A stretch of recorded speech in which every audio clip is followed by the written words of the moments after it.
Hi, my name is Rich.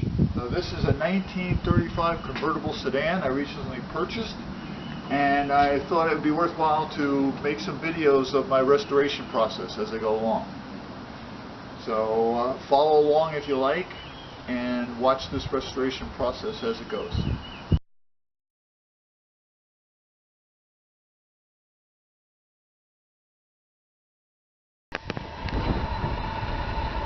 Okay, today's project was to rebuild the carburetor. You can see I've taken off all the connections, 3 connections there for the linkages, and unbolted these 3 nuts, and also disconnected this.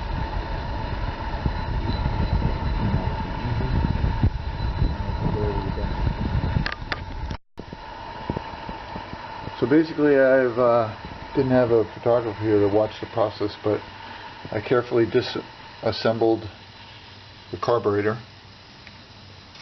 and right now I'm using this here to let the body, clean the body up. So I let that soak overnight. I'll brush it up, clean it up, and then put these other parts, dip these other parts in to clean them. I do have the carburetor rebuild kit with hopefully all the parts we need to do this job. So that's the challenge for today. Okay, here we have the carburetor body after it's cleaned up. And you can see right there the Ford emblem.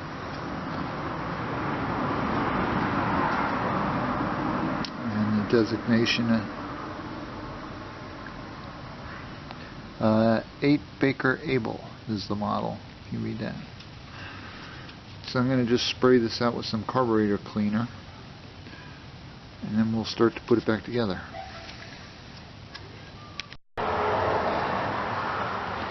Okay, it's come back together. These have all been cleaned and replaced. These jets, everything is taken apart. Down here, so it's getting there. All the right gaskets and stuff were in the kit, so we're looking good. Okay, it's all back together. We'll clean out the gas bowl, gas bowl, and put it back on.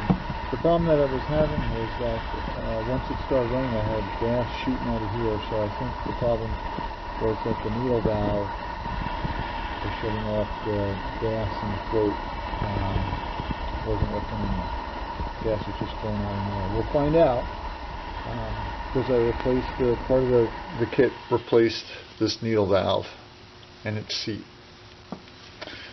We'll see. Okay, we got the carburetor back on the engine. We cleaned up that bowl so you can now see the gas in the bowl.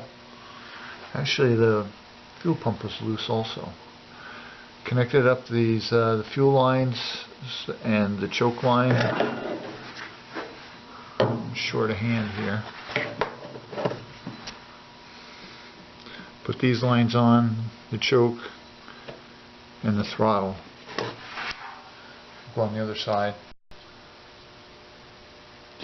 and the other side, everything's connected back up, and it fired right up without flooding, so it looks like the problem was solved. And the last problem was before I repaired it, gas would come shooting out of here shortly after it started. So I suspect that the needle valve in there was stuck open and flooding. But that's not happening now, thank goodness. And we're all set. Let me mention one other thing. The needle jets here, this one here, and that one there, when I took them out and blew them out with compressed air and cleaned them up, I put them back in 2.5 turns out, this one was 2.5. That one was actually like 3.5. Not sure why. I may need to do some tuning later on, but for now the initial setting was this one was 2.5 turns out, as well as that 2.5 turns out. And it fired up, not leaking gas, so I'm pleased. Happy camper here.